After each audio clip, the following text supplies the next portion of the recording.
Hola a todos. Hoy es viernes, 27 de febrero de 2026, y nuestros queridos amigos Larry C. Johnson y el coronel Larry Wilkerson están aquí con nosotros. Bienvenidos de nuevo, Larry y Larry. Me alegro de Crowther Gates Rareness, aunque no estoy tan seguro del lunes. Tienes que empezar a decir, Nima, bienvenida de nuevo, Larry al cuadrado. Exacto.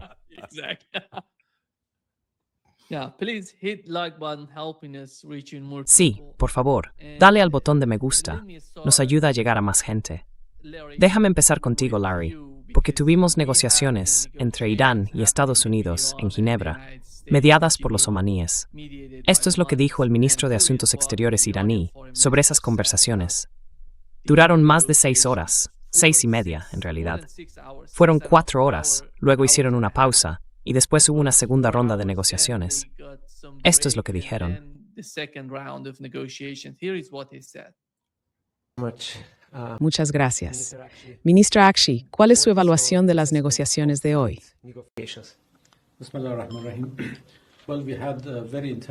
Bueno, hoy hemos tenido una discusión muy intensa y detallada y creo que hemos hecho muy buenos progresos.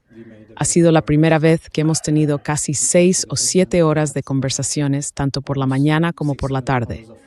Aún así, fueron indirectas, y estoy muy agradecido al ministro de Asuntos Exteriores de Omán por hacerlo.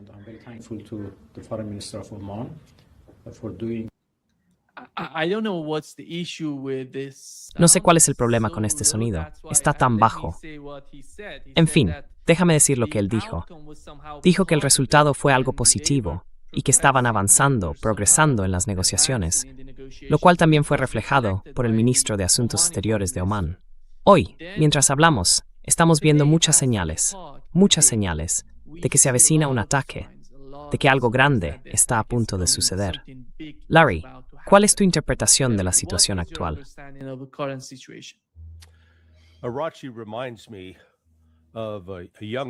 Arashi me recuerda a un joven marine en Filipinas. Un par de mis amigos que tenían marines bajo su mando me contaron esto. El marine aparece y dice, «He conocido a una chica, señor. La amo. Nos vamos a casar. Ella es una chica de bar, que es una forma educada de decir que es una prostituta. Y el joven marine realmente cree que ella le ama, pero ella solo se está aprovechando de él». Eso es exactamente lo que le pasó a Arashi con supuestas negociaciones en Ginebra, porque ahora mismo, mientras hablamos, Kazajistán está cerrando su embajada en Irán, los británicos están cerrando su embajada en Irán y Estados Unidos está evacuando a su personal de Bagdad. ¿Qué crees que significa eso? Significa que vamos a la guerra. Pues bien, una vez más, y ya sabes, usaré otra metáfora de dibujos animados, Irán resulta ser Charlie Brown intentando darle una patada al balón. Iran is turning out to be Charlie Brown trying to kick the football. Lucy would say, "Oh, Charlie, come on, this time I'm really..." Ya sabes, Lucy decía, «Oh, Charlie, vamos, esta vez, de verdad, seguro que esta vez». Y Charlie corre para darle una patada, boom, falla y cae de culo. Ya vimos esto hace un año, en abril de 2025. Wilkerson entra a negociar, sale y básicamente dice, sí, tenemos un acuerdo que permitirá a Irán conservar cierto grado de enriquecimiento. 24 horas después, tras haber sido machacado por el lobby sionista, da un giro completo. Oh, no, ningún enriquecimiento en absoluto. Si vas a entrar en una negociación, la otra parte tiene que entender que lo que dices va en serio, que puedes cumplir lo que prometes. Wilkerson no puede. Ellos no pueden. Y creo que todo esto es una farsa que está preparando el terreno para, no sé si será el domingo o el lunes, pero Estados Unidos va a atacar a Irán.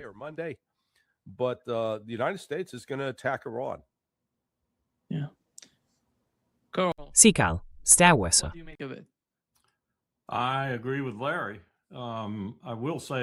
Estoy de acuerdo con Larry. Diré un par de cosas que creo que no estamos teniendo en cuenta, a menos que quizá el general Kane, en su supuesto aviso a Trump, lo haya considerado. Y es que, en efecto, podríamos estar ante los indicios de una guerra muy seria. Hablaba contigo antes, y como sabes, creo que Scott Ritter cometió un error, típico de un marine, si se me permite decirlo, en su evaluación de las capacidades de Rusia y China. Rusia y China juntas tienen más de 100 de submarinos. Esos submarinos están entre los más capaces del mundo, tanto de ataque como de misiles balísticos. Pero aquí me refiero sobre todo a los submarinos de ataque, unos 40 en cada flota. Son submarinos superiores, los únicos en el mundo que pueden igualarlos y en algunos casos superarlos, sobre todo dependiendo del liderazgo del capitán, son los nuestros.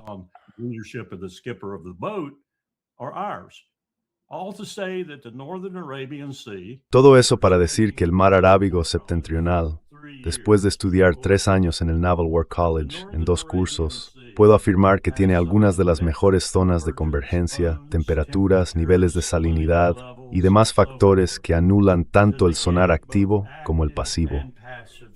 Es decir, los submarinos pueden ocultarse allí mejor que en cualquier otra masa de agua del planeta, salvo bajo el hielo del Ártico o del Antártico. Así que estamos ante la posibilidad de una presencia rusa o incluso china en esa zona. Por cierto, he mencionado que los chinos tienen varios submarinos diésel eléctricos muy silenciosos que no tendrían ningún problema en recorrer esa distancia. La gente me mira y me dice, ¿estás bromeando?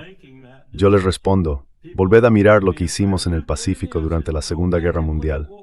Realizamos patrullas de submarinos diésel eléctricos de 5.000 millas en 2 tramos, un total de 10.000 millas.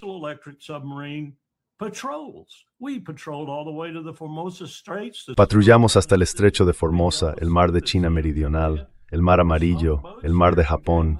Hundimos barcos allí y volvimos a casa. El Tang y el Wahoo eran increíbles en ese tipo de cosas, los 2 mejores asesinos de la Segunda Guerra Mundial. Así que, dicho esto, puedes esconderte en el mar Arábigo septentrional donde nadie puede encontrarte. Ni siquiera un submarino de ataque estadounidense puede encontrarte. De hecho, podrías estar justo al lado de otro y no saberlo. Así de difícil es encontrar un submarino en el norte. Así que imagina que estoy ahí fuera, quizá también un barco chino y uno ruso, y lanzo torpedos de rastreo en 6 direcciones y derribo un portaaviones estadounidense. Entonces, ¿quién lo sabría? ¿Fue un misil iraní de alta velocidad o 2 o fue un submarino?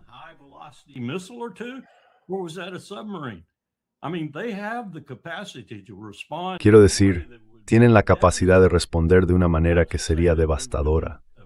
No quiero decir que no acabaríamos descubriendo o creyendo haber descubierto el método que usaron, y quizá eso llevaría a una guerra mayor, pero no subestimes su capacidad de actuar. Me encuentro constantemente con gente que subestima a los submarinos. Un arma letal en la faz de la Tierra, ya sea un submarino de misiles balísticos con suficientes ojivas nucleares para destruirnos, o un submarino de ataque, que puede ser bastante sigiloso, especialmente en estas aguas. Así que esto es mucho más complicado, creo, de lo que Scott lo presentaba en cuanto a la capacidad de Rusia y China para hacer cosas que al principio ni siquiera sabríamos que habían ocurrido, salvo porque el portaaviones estaría en el fondo del océano. Oh, ya. Mi opinión, Scott. ¿Puedes darme la canción resumida? Estuvo en tu programa, creo. Básicamente dijo que no creía que Rusia o China intervinieran de manera significativa. Vale. Su argumento era que no tenían la capacidad para hacerlo. Y yo no me lo creo en absoluto.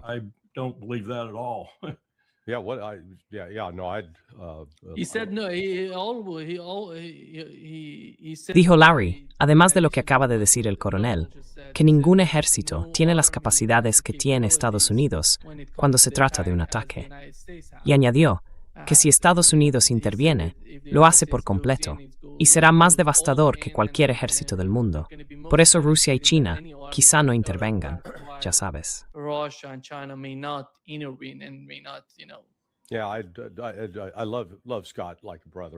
Sí, quiero a Scott como un hermano. Todos lo hacemos. No está criticando a Scott, pero se equivoca mucho en esto. Y he tenido una conversación con un amigo que sigue en servicio activo y participa en estas operaciones. Su actitud fue, ¿por qué querrían los chinos ayudar a esos tipos? Eso fue básicamente lo que dijo. ¿Por qué querrían ayudarlos? Y yo le dije, bueno, han desarrollado tecnologías para el combate, para defenderse, y nunca se han aplicado en un entorno de combate real. Así que, por supuesto, ahora pueden probarlas en Irán, y pueden probarlas contra el mismo país que los ha estado amenazando. Exactamente. ¿Por qué crees que han desplegado misiles de defensa aérea de largo alcance en Irán, según se informa?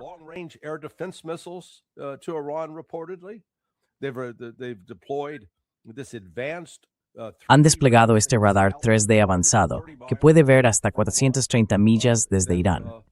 Es móvil y difícil de detectar. Según se informa, los rusos han estado proporcionando sistemas de defensa aérea S-300 y S-400. La importancia de Irán ahora, como un cruce económico crucial tanto para China como para Rusia mientras construyen este nuevo orden económico internacional, es que Irán no es simplemente otro país más por ahí. Quiero decir, es un cruce fundamental para el futuro. Por eso, tanto Rusia como China han estado muy activas prestando apoyo. Y ya sabes, la forma en que se está presentando esta fuerza estadounidense alrededor de Irán es muy engañosa. Dicen, bueno, tenemos una armada de barcos, tenemos un maldito portaaviones con 3 destructores. Por favor.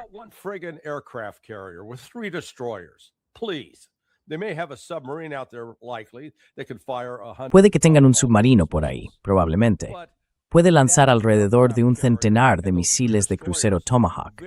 Pero ese portaaviones y esos 3 destructores tienen una capacidad muy limitada porque se mantienen a entre 700 y 1000 millas de la costa. Si se acercan más a la orilla, y tendrían que hacerlo para que los F-35C de esos portaaviones pudieran operar, solo tienen un alcance de combate de unas 600 millas. Así que pueden volar 600 millas, pero luego necesitan ser reabastecidos. No veo ningún avión cisterna estadounidense, los KC-135, sobrevolando Irán diciendo, chicos, la gasolinera está aquí. Los derribarían. Eso significa que tienen que ser reabastecidos en alta mar. Y tienes el mismo problema con el despliegue de los F-35A en la base aérea Prince Sultan en Arabia Saudí y en Muwafaq Salti en Jordania.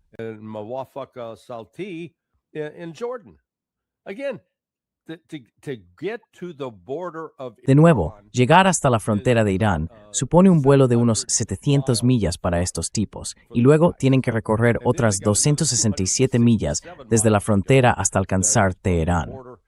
Así que hemos desplegado un número impresionante de aeronaves, aproximadamente un tercio de los escuadrones de F-35 de la Fuerza Aérea de Estados Unidos.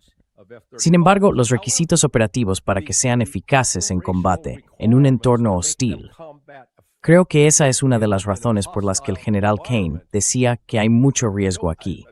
No es ninguna broma. Esto es increíblemente complejo, y ni siquiera hemos empezado a contar lo que hay ahí fuera.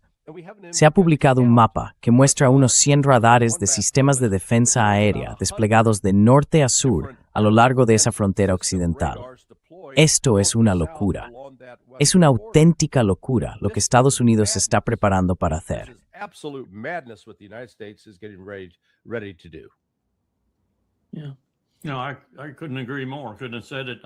No podría estar más de acuerdo. No podría haberlo dicho mejor. Es cierto que Scott tiene razón en el sentido de que si reuniéramos todo lo que tenemos y lo lanzáramos contra Irán, podríamos causar un daño devastador. Mientras tanto, Irán estaría eliminando el Estado de Israel. Pero incluso diciendo eso, ¿con qué lo acompañas después? ¿Dónde están las fuerzas que vas a poner sobre el terreno para asegurarte de que todo lo que hiciste se consolide y funcione a tu favor? ¿Dónde están? Te diré dónde están. Están en el mismo lugar que esos jóvenes, hombres y mujeres en el Ford. Algunos de ellos están a punto de amotinarse porque las cosas han sido terriblemente malas para ellos. Ahora, este es un mensaje que recibí de un marinero esta mañana.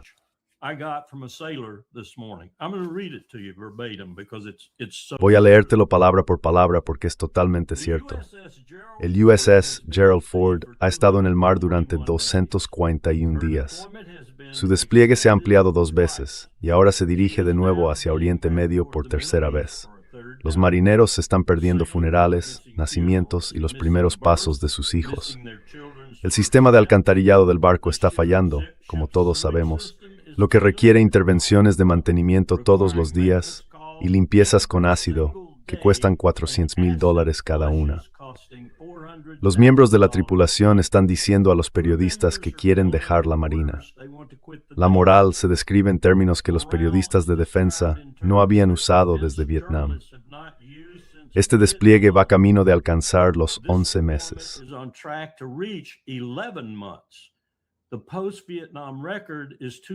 El récord posterior a Vietnam es de 294 días, establecido por el Abraham Lincoln durante la COVID en 2020. El Ford lo superará y no va a volver a casa. Así están las cosas. Y eso es solo un barco. Sí, es un buque capital, un buque importante, y es necesario para estas operaciones si van a representar, como decía Scott, toda la fuerza que podemos desplegar contra ellos. Sospecho que hay otros barcos en condiciones similares, porque sé lo mal que ha sido el historial de reclutamiento de la Marina en los últimos 6 o 7 años. Un 40% de déficit en la Reserva Naval de Estados Unidos, donde se encuentran muchos activos críticos, y entre un 10% y un 15% de déficit en la fuerza activa. Larry, ¿crees que van a usar el portaaviones Gerald Ford de forma ofensiva o que lo van a usar para defender a Israel?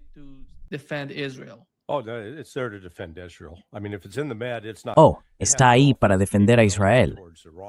Quiero decir, si está en el Mediterráneo, no tiene capacidad ofensiva hacia Irán. Porque de nuevo, hay que entender las distancias de las que hablamos. Cuando despega un F-35, puede volar unos 600 millas y luego se queda sin combustible. Necesita ser reabastecido.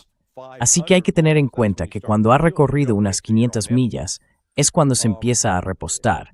No se espera a quedarse vacío. La distancia de Tel Aviv a Irán es de unas 1,600 millas, más de 1,000. Así que desde el punto de vista de si podrían llevar a cabo un ataque eficaz, es dudoso. Ahora bien, si llevan, los F-35 también pueden portar lo que se llama un JASM, un misil conjunto aire-tierra de largo alcance.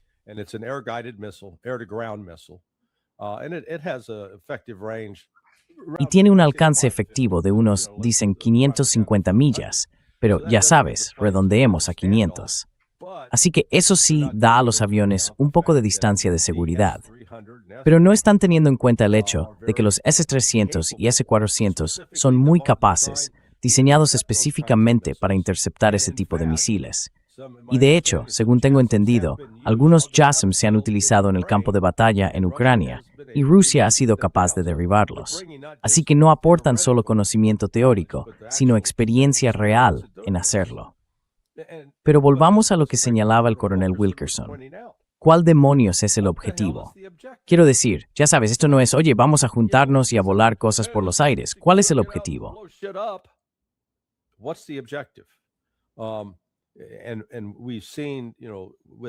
Y ya hemos visto, sabes, con la operación Rough Rider en Yemen, el pasado marzo, que tenían un objetivo claro: establecer la libertad de navegación para que cualquier barco que entrara en el Mar Rojo pudiera ir a donde quisiera sin miedo a ser atacado. Ese es un objetivo muy claro y específico. Estados Unidos no logró alcanzarlo. Fracasamos con 2 portaaviones, por el amor de Dios. Así que ahora vamos a transformar Irán, que es 9 veces más grande físicamente que Yemen, con un solo portaaviones que se supone debe llevar a cabo operaciones ofensivas, solo uno, y que además tiene que mantenerse lo bastante lejos de la costa para no ser hundido. Sabes, creo que estos tipos han visto demasiadas películas de Top Gun.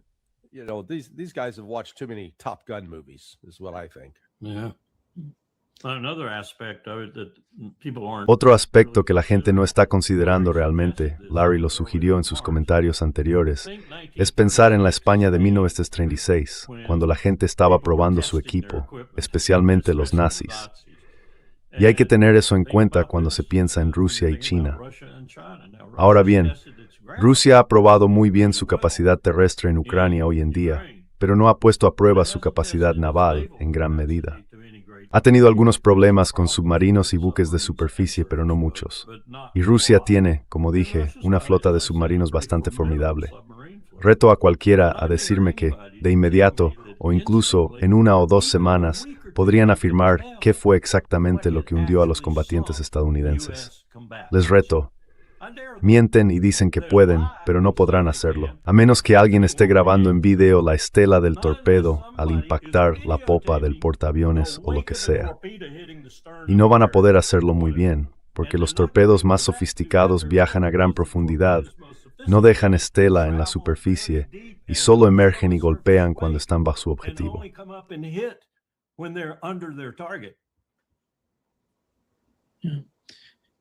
Larry, político, informó que el ataque podría ser israelí, con apoyo de Estados Unidos. En cuanto a la opinión pública aquí, más del 70% de los estadounidenses no apoyan una nueva guerra en Oriente Medio contra Irán. Entonces, ¿cómo pueden cambiar esa mentalidad entre el pueblo estadounidense? Va a formar parte de la estrategia en esta guerra, en la que Irán obviamente contraatacaría y acabaría golpeando a Estados Unidos e Israel. Por eso, algunas personas sostienen que ese podría ser el objetivo principal. Israel actúa primero, Irán responde, muere gente, y luego Estados Unidos en ese conflicto.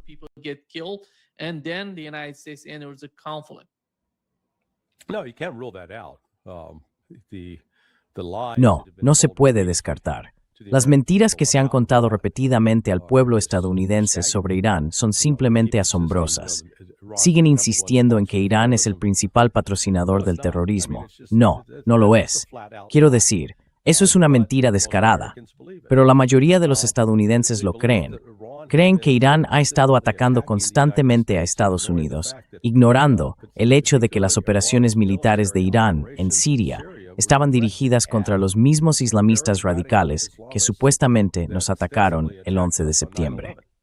Lo que debería haber sido una alianza natural entre Estados Unidos e Irán se ha visto obstaculizada y ha sido obstaculizada por los sionistas.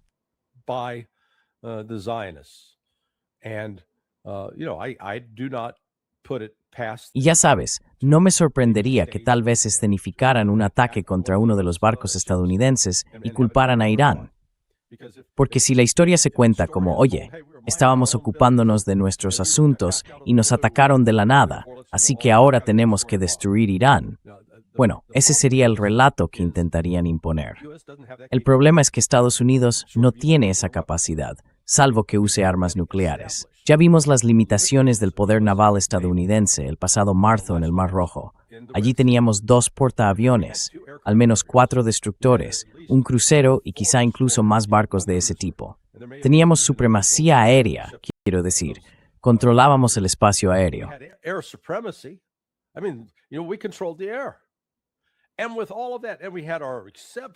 Y con todo eso, teníamos nuestra excepcional inteligencia por satélite. Aún así, incluso entonces, tuvimos problemas para localizar los lanzadores móviles de misiles. Por eso, enviamos los MQ-9 Reaper a Yemen, para buscar, porque podían encontrarlos y luego dispararles. El único problema fue que los yemeníes se volvieron bastante buenos derribando nuestros Reaper. Estaban derribando aproximadamente 1 por semana. Eso suponía casi $250,000 en Reaper perdidos.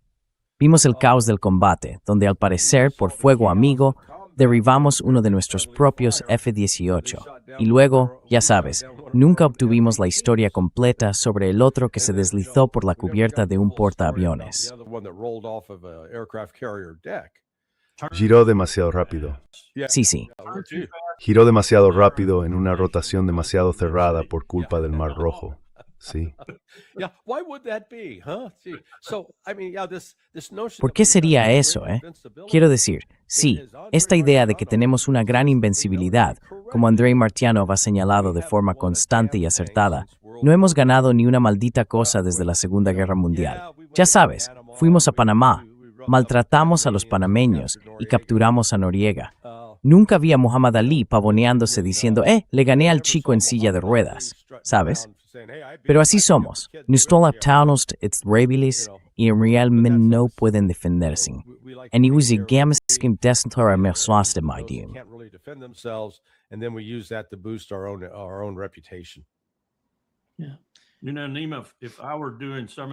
Sabes, Nima, si estuviera haciendo algunas de las cosas que solía hacer para Powell, las cosas por las que según él me mantenía cerca, pensamiento operativo fuera de lo común, como lo llamaba.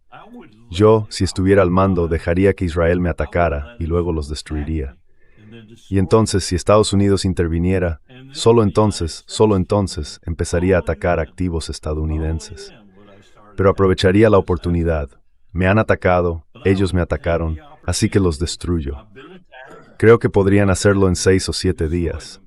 Nos organizaríamos lo suficiente como para volver a coordinarnos, porque probablemente tendríamos que volver a coordinarnos y calibrar lo que vamos a hacer, porque no creo que vea un plan aquí. De verdad que no. Yeah. Y sabes, el plan era exquisito para Venezuela por una razón en particular, creo. Siempre estoy criticando a las SOF, las Fuerzas de Operaciones Especiales, pero ellos hacen sus pequeñas misiones. Y no lo digo de forma despectiva.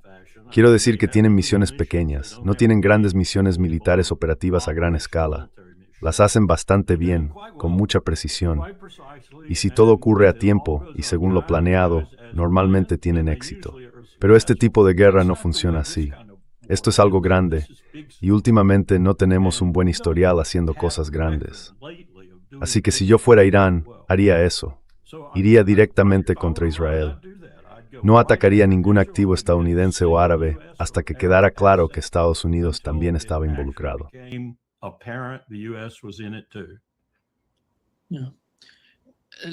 Larry, hay imágenes que muestran un gran número de aviones cisterna de reabastecimiento de la Fuerza Aérea de Estados Unidos estacionados en el aeropuerto Ben Gurion de Tel Aviv. ¿Qué tan seguro va a ser eso? ¿Van a quedarse allí si ocurre algo o los moverán? Well, they believe that the Patriot. Bueno, creen que el sistema de defensa con misiles Patriot, la cúpula de hierro y el sistema THAAD los protegerán. Mala suposición. Descubrirán que estaban equivocados. Existe una clara tendencia a subestimar gravemente las capacidades de Irán, Rusia y China. La arrogancia occidental en este sentido es completamente inmerecida.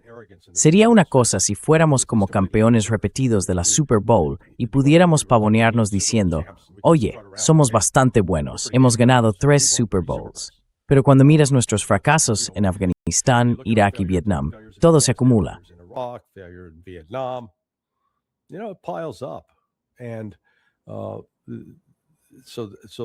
Así que creo que Irán está preparado para destruir esos recursos aéreos. Y debemos entender que, según tengo entendido, en un entorno de combate, un KC-135 puede repostar aproximadamente 4 aviones antes de tener que retirarse. Y de nuevo, no se trata de un proceso de 2 o 3 minutos. Se necesita tiempo para alinearse, conectarse y comenzar el suministro de combustible. Ahora multiplica eso por los 168 F-35 que se han desplegado, al menos, y además 20 F-22. Así que hemos reunido una fuerza aérea, una capacidad aérea enorme, pero en definitiva han realmente a cabo las misiones.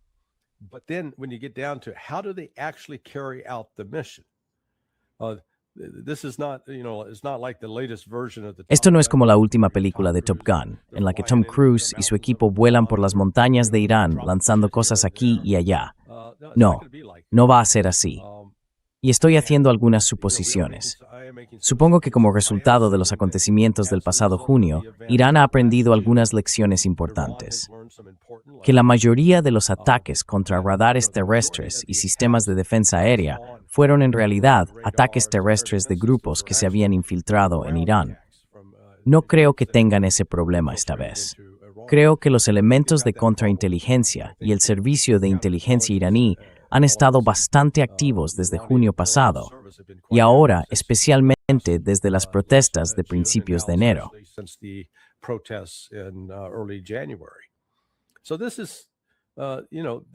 Así que esto es, ya sabes, Estados Unidos. Leemos nuestra propia prensa y nos convencemos de que realmente somos tan buenos como decimos ser.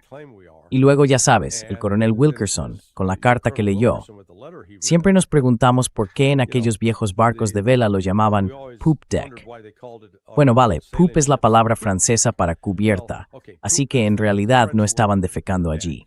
pero en el USS Gerald Ford, desde luego que sí. Así que, si no podemos mantener en funcionamiento un sistema de fontanería en un portaaviones de $13,000 millones, ¿cómo vamos a hacer todas esas otras cosas magníficas que son en realidad más complejas? Eso es lo que no entiendo. 16,000 millones de dólares. Oh, 16,000 millones, mi error. El Ford es barco más caro construido. Coronel, en lo que respecta al portaaviones Gerald Ford, cree que lo que ha ocurrido es algo estructural, algo que se ha desarrollado a lo largo de los años, o más bien, que la tripulación no está satisfecha con la situación. Mencionó que han estado fuera 8 meses, lejos de sus familias, y quizá por eso estén descontentos con toda la situación, que tal vez estén actuando así simplemente porque quieren volver a casa.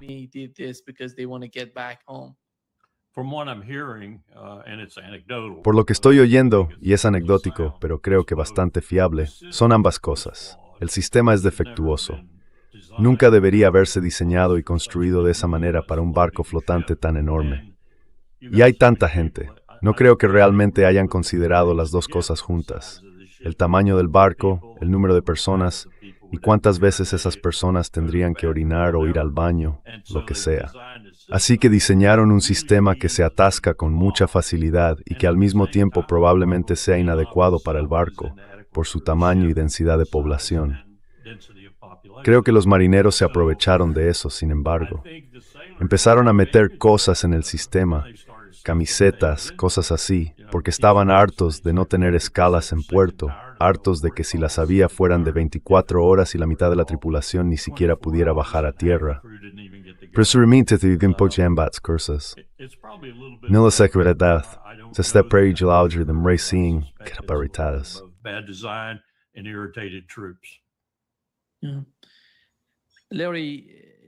Larry, salió en las noticias que el dron más caro del ejército estadounidense, el Triton o algo así, valorado en unos $230 millones, supuestamente ha desaparecido cerca de Irán. Ah, sí. ¿Es el mismo caso que el del monstruo de Qatar o algo por el estilo? ¿Cuál es la historia real ahí? ¿Qué hay de realista en eso?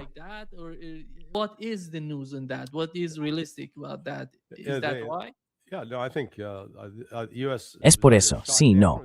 Creo que el dron estadounidense fue derribado, o los iraníes tomaron el control de él. Sí, y ya lo han hecho antes. Quiero decir, ya sabes, el dron Shahed está basado en lo que fue un dron de la CIA que los iraníes lograron derribar intacto allá por 2011 o 2012. Así que ya sabes, cuando entras en este terreno, el plagio es algo bueno. Si puedes copiar de alguien más, no vas a sacar un suspenso del profesor. Sé que con tus estudiantes los castigarías, pero en el ámbito de la inteligencia y la tecnología militar, si puedes copiar algo de alguien que tiene algo excelente, adelante. Hazlo. Sí, los chinos son muy buenos en eso. Sí. Va a ser interesante, Nima. No sé si viste aquella película de hace unos años que insinuaba algo así cuando el F-35 todavía no parecía tan malo como ahora. Y si capturan el F-35, se estrella contra una montaña, contra el suelo o cae al mar. Quiero decir, en esa película se sugiere, y me han dicho que la Fuerza Aérea y Lockheed en particular hicieron algo al respecto, que en realidad tomaron el control del avión y lo pilotaron en la película. Y luego se supo que realmente podía hacerse. Desde tierra, se podía tomar el control del avión porque el sistema era tan sofisticado y en ese sentido tan vulnerable. Me han dicho que lo repararon, que lo arreglaron, que pusieron un parche, lo que hiciera falta. Pero supongamos, como dijo Larry, que los iraníes han descubierto cómo hacerlo, cómo capturar el avión.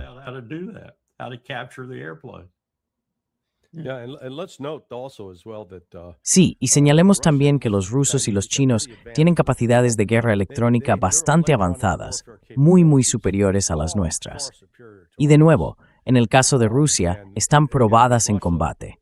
Ya sabes, las han puesto a prueba bajo fuego, así que también aportan esa experiencia.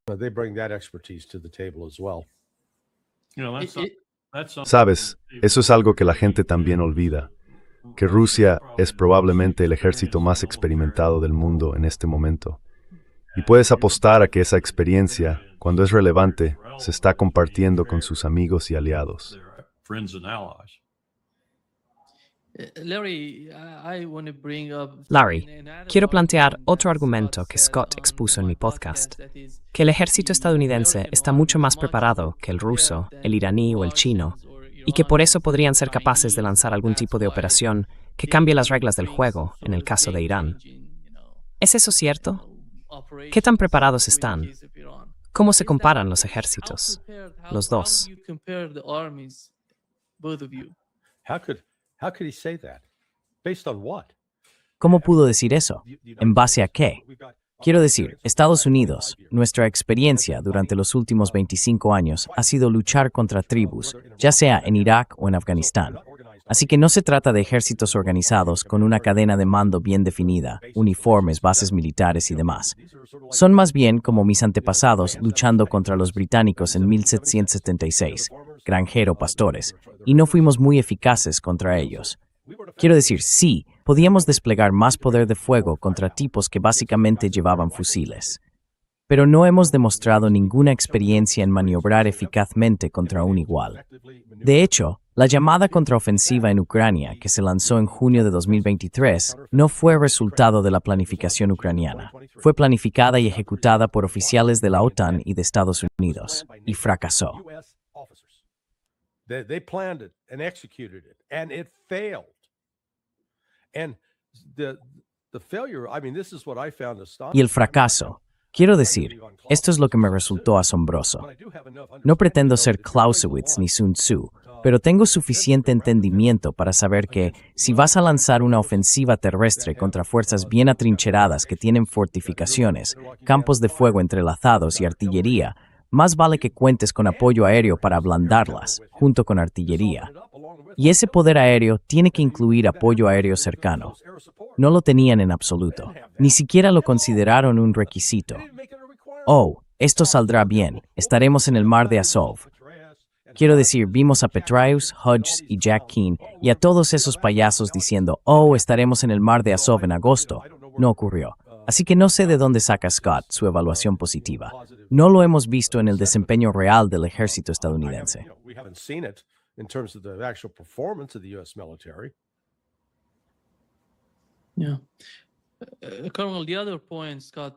Coronel, el otro punto que mencionó Scott es que el principal problema para Estados Unidos sería la sostenibilidad del conflicto. Se apuesta todo, pero ¿cuánto tiempo se puede mantener la intensidad de los ataques? Esa es una de las preguntas más importantes ahora mismo para cualquier operación, para cualquier planificador del lado estadounidense. ¿Cómo lo ve usted?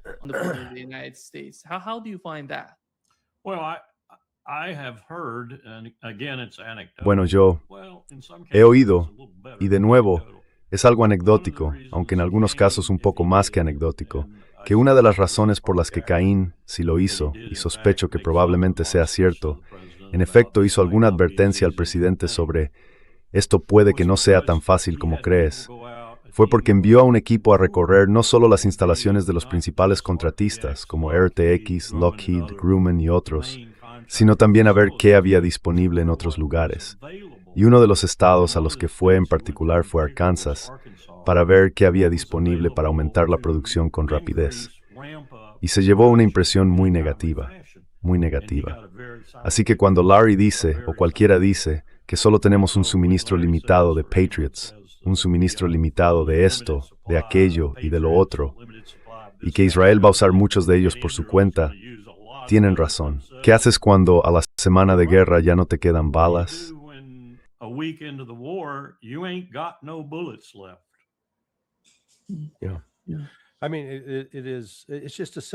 Quiero decir, es solo un problema matemático sencillo, y por eso me sorprende un poco que nuestros supuestos planificadores no lo hayan comprendido. Así que, si Irán lanza un misil contra Israel, o contra nuestras bases en Arabia Saudí o Jordania, esa batería de misiles Patriot, o el sistema THAAD, tendrá que disparar un mínimo de 2 misiles para hacer frente a uno entrante. Bueno, como vimos durante la guerra de 12 días, Irán no lanza solo 1 o 2, lanza entre 50 y 100. Bien, haz las cuentas. Como mínimo, si lan 200, estás utilizando 400 misiles Patriot. You're up 400 Patriot missiles. Oh, so why does that matter? Because annual production. Ah, ¿y por qué importa eso? Porque la producción anual de un misil Patriot, no el lanzador, sino el misil en sí, es de unas 700 unidades al año. Así que, en un solo día, en un solo enfrentamiento, se consumiría el 60% de la producción anual solo en ese día. ¿Qué pasa si repiten eso durante 3 o 4 días más? Y ocurre lo mismo con los destructores. Llevan 96 celdas de estos sistemas de lanzamiento vertical integrados en la cubierta, unas 50 en la parte delantera y 46 en la trasera. Una vez que disparan los misiles cargados ahí, la única forma de recargarlos es ir a un puerto que tenga una grúa y las instalaciones necesarias para hacerlo.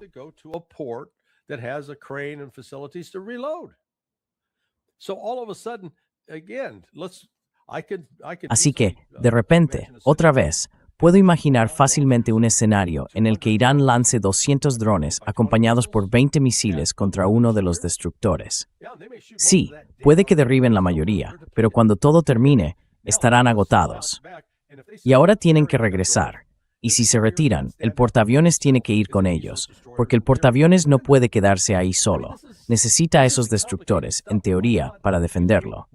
Quiero decir, no es algo complicado, pero por Dios, hemos creado un sistema al estilo Rube Goldberg, muy caro, muy frágil, que no funciona en condiciones de combate reales y que es logísticamente muy, muy costoso. Es un sistema diseñado para enriquecer a los contratistas.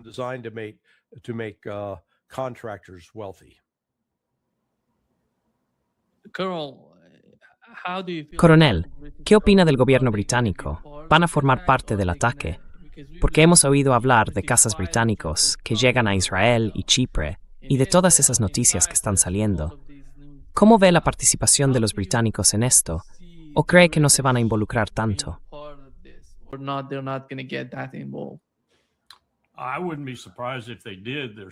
No me sorprendería que lo hicieran.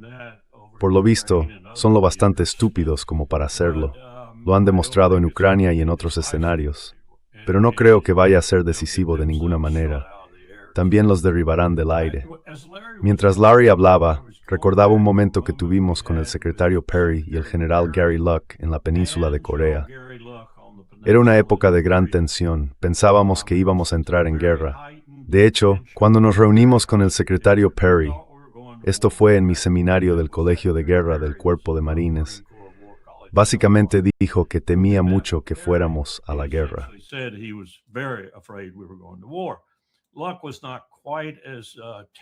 Luck no estaba tan indeciso al respecto, ni tan alterado, pero sí lo estaba. Hablamos de 1 millar de piezas de artillería, básicamente obuses en las montañas, que saldrían y dispararían al menos 10 rondas antes de que sus F-16 y otros recursos de la Fuerza Aérea de la República de Corea pudieran alcanzarlas. Y ese era el trato también. Iban a disparar todas a la vez. Esas rondas impactarían en el Gran Seúl, y allí hay 250,000 estadounidenses, y así sucesivamente. Finalmente conseguimos que todos admitieran que se trataba de una situación muy precaria. Yo serví en la península, serví en la 2ª División de Infantería.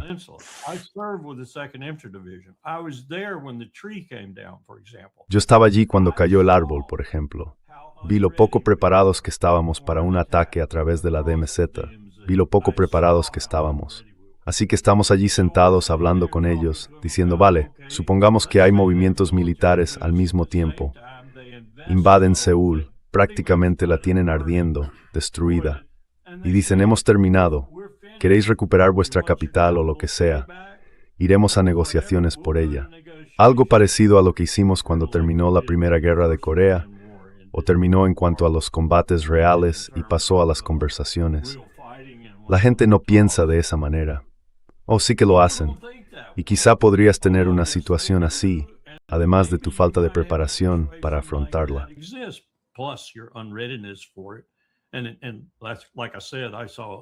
Y como dije, vi esa falta de preparación de cerca y en persona. Tuve que cargar mi Cobra con cohetes de aletas plegables de 2,75 aterrizando encima del depósito de municiones. Así de poco preparados estábamos. Eso también hay que tenerlo en cuenta. Hay que tener en cuenta, como dijo Larry, que no hemos hecho nada parecido a esto en mucho tiempo. Venezuela sí, Afganistán sí, bombardeamos Libia sí, Irak, Somalia y un montón de otros, un poco como las FDI, ya sabes, matando civiles y lanzando bombas sobre la gente y ese tipo de cosas. Eso se nos da bastante bien. Esto va a ser una guerra de verdad.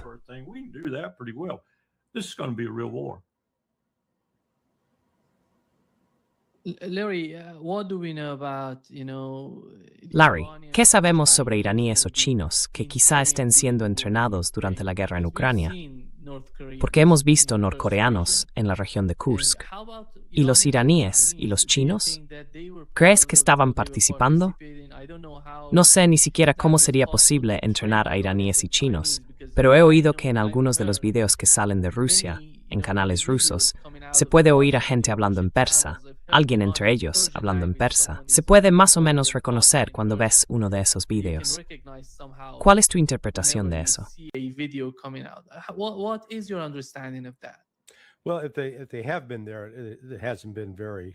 Bueno, si han estado allí, no ha sido una presencia muy grande. Podría tratarse más bien de una cuestión de familiarización. Mira, ya hablemos del ejército, la fuerza aérea, la armada o el cuerpo de marines. Si no están combatiendo, están entrenando. Y el entrenamiento ideal, si se puede conseguir, sería con fuego real. Así que sí, no me sorprendería que ciertos observadores iraníes o chinos, al menos, estuvieran allí para ver cómo se desarrollaban esas operaciones de combate. Hasta hace un año, sin embargo, Irán estaba muy implicado en Siria, luchando contra el ISIS, al-Nusra y varios grupos suníes radicales.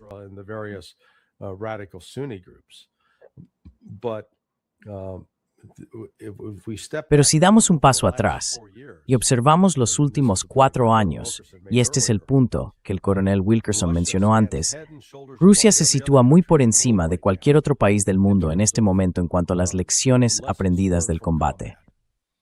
Yo pondría a Ucrania en segundo lugar, salvo porque ellos han estado recibiendo los golpes. No han sido quienes los reparten, han estado encajándolos. Y Rusia ha cometido errores, han cometido fallos, han aprendido, ese es el punto. Han aprendido a hacer ajustes rápidos en el campo de batalla, basándose en la buena información de inteligencia que reciben. No se quedan ahí diciendo, bueno, esto no se ajusta al plan, así que, aunque seas un soldado en primera línea y estés viendo esto, lo vamos a ignorar.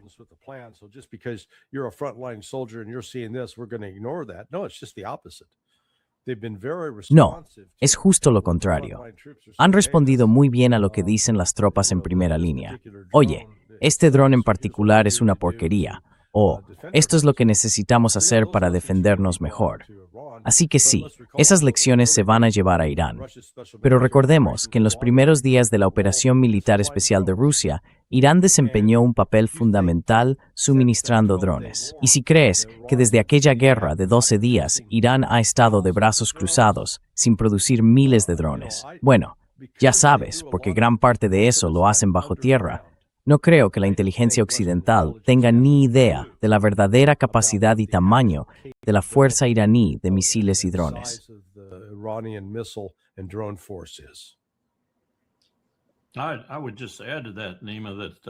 Solo añadiría, Nima, que si miras nuestra guerra civil, por ejemplo, y observas los mensajes que iban y venían, en particular desde el consulado hacia Gran Bretaña, cuando Gran Bretaña intentaba decidir si debía o no apoyar al sur para mejorar y reforzar su situación algodonera, y en esencia adoptar la posición del sur, podría haber acabado creando 2 países al otro lado del Atlántico.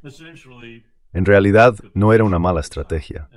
Es una historia larga. Pero una de las cosas que el cónsul señaló al liderazgo británico, al ministro de Asuntos Exteriores y al primer ministro de entonces, fue que se dirigía directamente a ellos, a menudo directamente al primer ministro. El ministro de Asuntos Exteriores recibía una copia porque su cargo era tan importante y la decisión que se estaba tomando era tan significativa.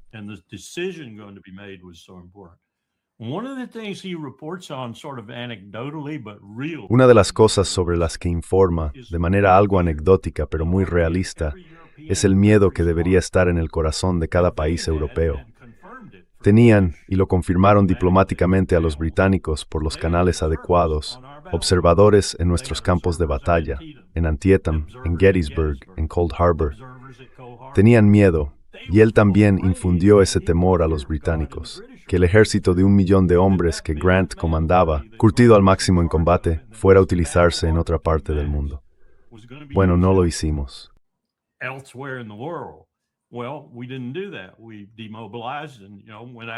Nos desmovilizamos y salimos al frente con unos pocos batallones, y eso fue todo. Pero estaban asustados por esos observadores en el campo de batalla. Todo esto para decir que Larry tiene razón. Hay observadores por todas partes en estos campos de batalla de otros países, tratando de aprender lo que está ocurriendo, especialmente en lo tecnológico y demás. Rusia, China e Irán, probablemente a través de esa triple entente, por así decirlo, son probablemente tan conocedores, sin duda Rusia más que nadie, de la guerra moderna como cualquiera en el mundo, incluidos nosotros. Larry, la semana pasada también tuvimos observadores en muchos de estos campos de batalla, así que no quiero restarle importancia a eso.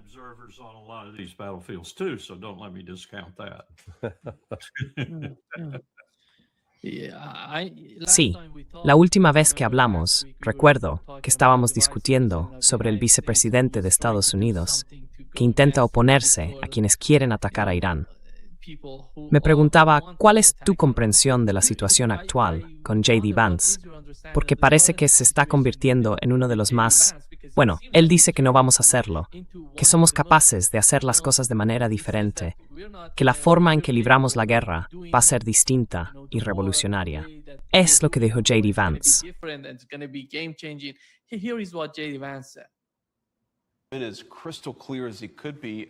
Tan claro como el agua, Irán no puede tener un arma nuclear. Ese sería el objetivo militar definitivo si ese fuera el camino que eligiera.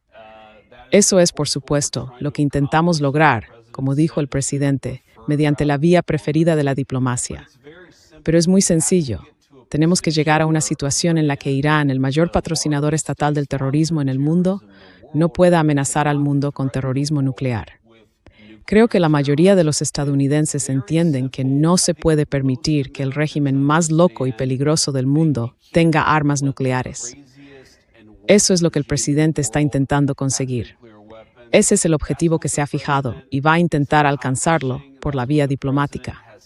Pero como todos sabemos, Bill, el presidente tiene a su disposición una serie de otras herramientas para garantizar que esto no ocurra. Ha demostrado estar dispuesto a utilizarlas y espero que los iraníes se lo tomen en serio en sus negociaciones de mañana, porque eso es, sin duda, lo que el presidente prefiere. Sí, no sé del término terrorismo nuclear. Adelante. He vuelto a 2002. Estuve allí para parte del discurso sobre el Estado de la Unión también. Cita. Esto es una cita directa de George W. Bush en 2002. No debemos permitir que la nación más peligrosa del mundo tenga las armas más peligrosas del mundo. Esa fue una frase en el discurso sobre el Estado de la Unión de Trump. Eso es lo que J.D. Vance acaba de decir también. Un poco más de matices en las palabras, pero es lo mismo otra vez. Crear en la mente del miembro pueblo estadounidense la que Irán es una amenaza para Estados Unidos. No lo es. De manera categórica, no lo es.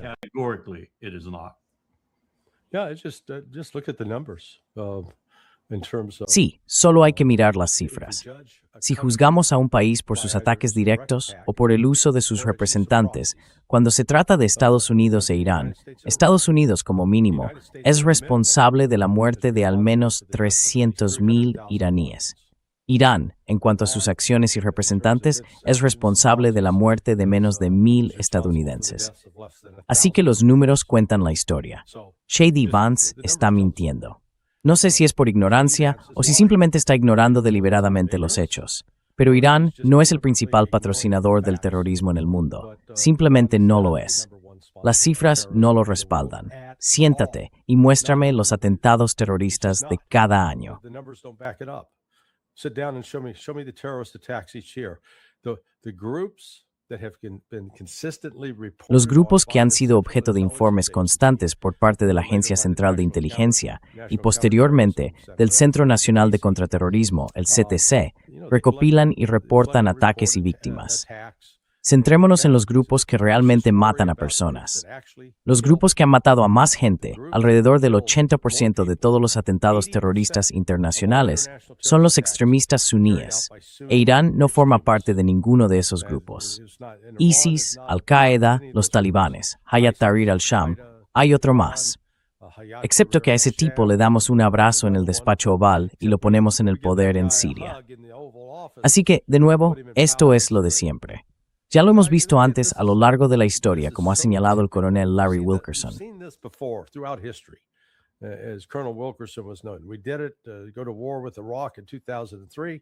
Lo hicimos. Fuimos a la guerra con Irak en 2003 y ahora lo estamos haciendo de nuevo para inventar una justificación falsa para ir a la guerra con Irán. Un día de estos lo haremos y nos va a salir el tiro por la culata, de una forma terrible. Y no deseo que nos ocurra, pero hay una parte de mí que dice, ojalá pase y que pase pronto para que dejemos de hacerlo, para que detengamos este ciclo de violencia. Somos nosotros los que tenemos más de 700 bases militares repartidas por todo el mundo. China, Irán y Rusia juntos no tienen ni 15 bases militares repartidas por el mundo.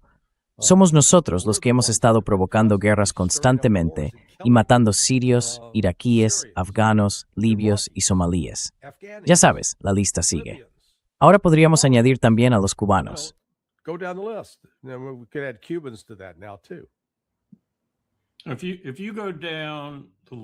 Si repasas la lista de terroristas del mundo, según la definición de terrorismo en la que prácticamente todos hemos estado de acuerdo, si repasas esa lista, la mayor organización terrorista de la faz de la Tierra es las Fuerzas de Defensa de Israel. ¿Y quién entonces es el mayor patrocinador del terrorismo en el mundo? El imperio, Estados Unidos.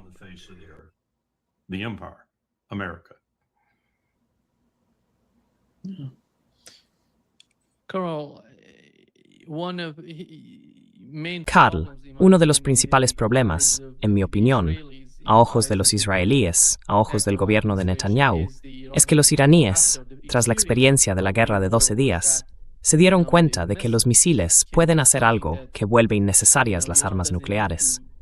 Pueden atacarnos con misiles. Ese es el principal problema ahora mismo. Por eso Marco Rubio empezó a hablar de los misiles iraníes. Pero ¿hasta qué punto es realista eso? Supongamos que están hablando del programa nuclear y luego de los misiles. ¿A quién le va a importar qué? Porque hay que tener algún tipo de base para el argumento. No se puede ir tan lejos que deje de tener sentido para el adversario.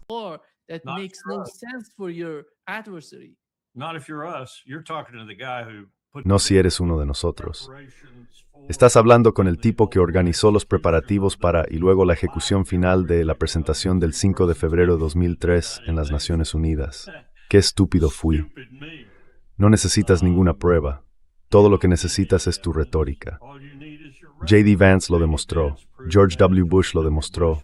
Dick Cheney lo demostró. Condoleezza Rice lo demostró. Mucha gente lo demostró y lo estamos haciendo de nuevo. Estamos demostrando otra vez que todo lo que necesitas es la palabra y puedes conseguir que suficiente gente te crea si insistes lo bastante. Así fue como Trump ganó la presidencia. Así es como Trump mantiene una parte del pueblo estadounidense. Está descendiendo cada día. Vi las cifras ayer. Vaya, está cayendo bastante rápido, tanto la tasa de aprobación como la desaprobación. Pero así es como se hace.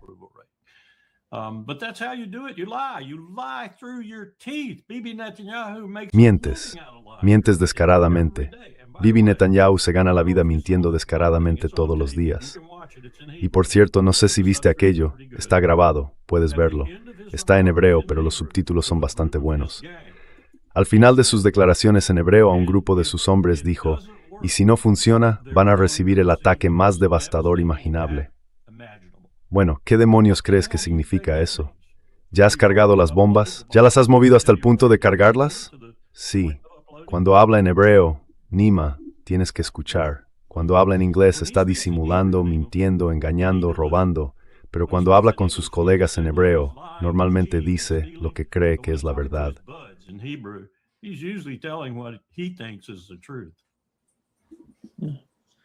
Larry, esto es lo que dijo Rubio. Lo que quiero señalar, sin embargo, es que Irán posee un número muy grande de misiles balísticos, en particular misiles balísticos de corto alcance, que amenazan a Estados Unidos, a nuestras bases en la región y a nuestros socios en la región, incluidas nuestras bases en los Emiratos Árabes Unidos, Qatar y Bahrein. También cuentan con recursos navales que amenazan la navegación e intentan amenazar a la Marina estadounidense. Así que quiero que todos comprendan que, más allá de un programa nuclear, poseen estas armas convencionales que están diseñadas únicamente para atacar a Estados Unidos y a los estadounidenses. Es un buen mentiroso. Oh, por Cristo. Narco Marco ha estado consumiendo algunas de sus propias drogas. Sus familiares vendían en las calles de Miami. of Miami. Simplemente tomó el modelo de Cuba y lo aplicó a Teherán. Santo cielo. Lord. Again, who has attacked? ¿Sabes otra vez? ¿Quién ha atacado a quién? Han sido los Estados Unidos. Tal y como lo presentan Marco y esos payasos, parece que nosotros, los Estados Unidos, somos como una niña sentada en un parque oliendo flores y que esos matones horribles de Irán han venido a intentar violarnos. En realidad, nosotros somos el violador, somos el asesino, somos los que matamos. Irán básicamente se ha estado defendiendo. Somos nosotros quienes financiamos, apoyamos y entrenamos a los mujahidines del pueblo. Y los mujahidines del pueblo han llevado a cabo, chicos, parad, mis perros están aquí volviéndose locos, han llevado a cabo asesinatos de una docena de científicos iraníes. ¿Te imaginas lo que harían los Estados Unidos si Irán estuviera llevando a cabo asesinatos de científicos o financieros importantes aquí, en Estados Unidos? Quiero decir, estaríamos justificadamente indignados. It says Keith Benim with its fort. I mean, we'd be justifiably outraged. We've been doing that. We executed, assassinated Soleimani. Ejecutamos, asesinamos a Soleimani. Y ya sabes, justifica eso. Somos nosotros quienes hemos estado usando la violencia contra Irán de forma constante. Les gusta culpar a Irán por el atentado contra la instalación de los marines en Beirut, Líbano, en octubre de 1983. Pero Alastair Crook, que estaba allí en esa época y conoce bien la zona, dijo que fue Amal, no Hezbollah. Fue Amal quien lo hizo. Pues bien, ese grupo se fundó en 1972. De nuevo, para los que tienen problemas con las matemáticas. Eso fue 7 años antes del surgimiento de la República Islámica de Irán, ¿de acuerdo? Así que este grupo tenía sus propias razones y motivos para atacar. No necesitaban el estímulo, la financiación ni el apoyo de Irán. Así que, una vez más, este patrón de propaganda está destinado a agitar al pueblo estadounidense para que apoye una guerra que no podemos ganar y que probablemente nos sacará pérdidas significativas. And that will likely result in some significant losses for us. Y todo lo que tengo que decir, Nima, es que Ankara debería estar muy preocupada porque según Naftali Bennett, ellos son los siguientes en la lista. Y más vale que creas que seguiremos el mismo orden.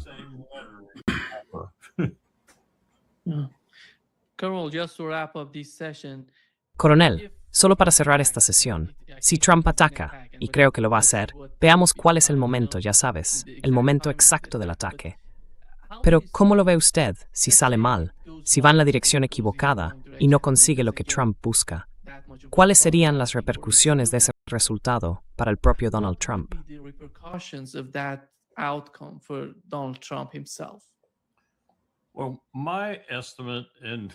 Bueno, mi estimación, y probablemente no sea mejor que la de nadie, es que no irá bien para nadie en absoluto. Ni para el lado iraquí, ni para el israelí, ni para el árabe, ni para otros en la región, ni para nosotros. No irá bien en absoluto. Y esa será la consternación que afrontarán todos los socios, todos los participantes y sus aliados. ¿Qué hacemos ahora? Porque realmente se ha echado a perder. Y podría ir por ese camino en varios escenarios, el más devastador de los cuales podría ser que Israel cayera en los primeros 5 o 6 días y utilizara un arma nuclear, lo que abriría un panorama completamente nuevo. La pregunta entonces es, Nos detendremos todos, tomaremos conciencia de lo ocurrido y retrocederemos o escalaremos el conflicto. Ese es el verdadero problema, creo yo.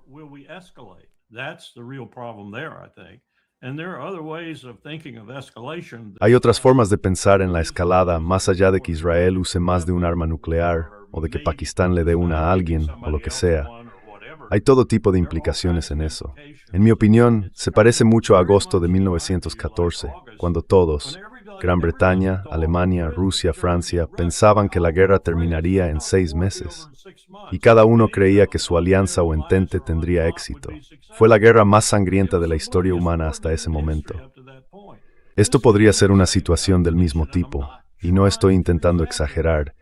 Estoy intentando describir el potencial que aquí parece que nadie de los implicados está considerando, salvo quizá los iraníes.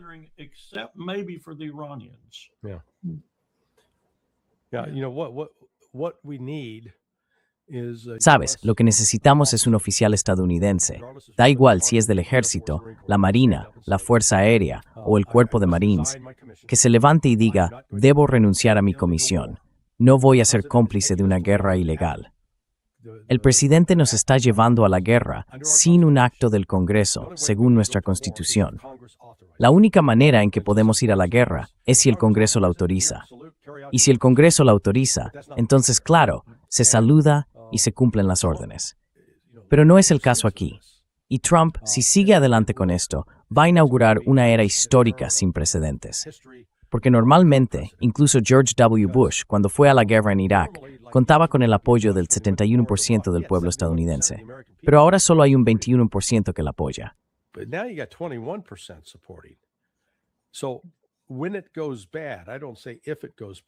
Así que cuando las cosas salgan mal, y no digo si salen mal, saldrán mal, entonces se buscará a quién más culpar.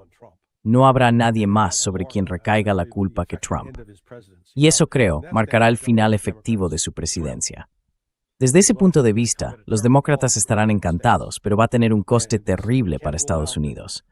No podemos descartar que con buques de guerra rusos y chinos en la zona y personal ruso y chino sobre el terreno en Irán, si Estados Unidos sigue con este ataque, las repercusiones se extiendan más allá de las relaciones entre Israel, Irán y Estados Unidos. Esto destruirá cualquier posibilidad de un acuerdo negociado en Ucrania.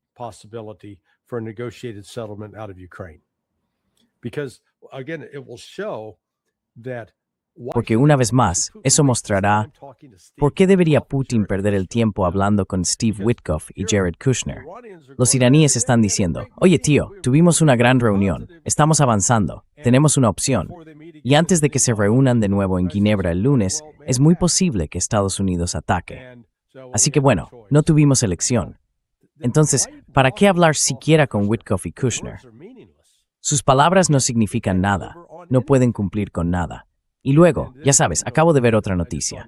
La administración Trump está tomando medidas para hacerse con el control de Rosneft, una de las compañías petroleras rusas, para que podamos controlar los recursos.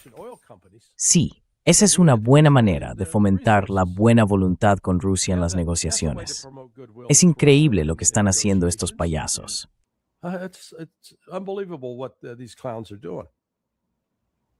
Sí, gracias. Muchas gracias. Sí, gracias por las malas noticias, Johnson. Ha sido genial hablar contigo. Siempre es un placer. Que vivas en tiempos peligrosos. Sí, chicos, sí, eso lo tenemos asegurado. Sí, exactamente. Sí, de acuerdo. See you soon. Bye-bye. Thank you. Take care. Adarjum misbrung. Assis. Gratilling.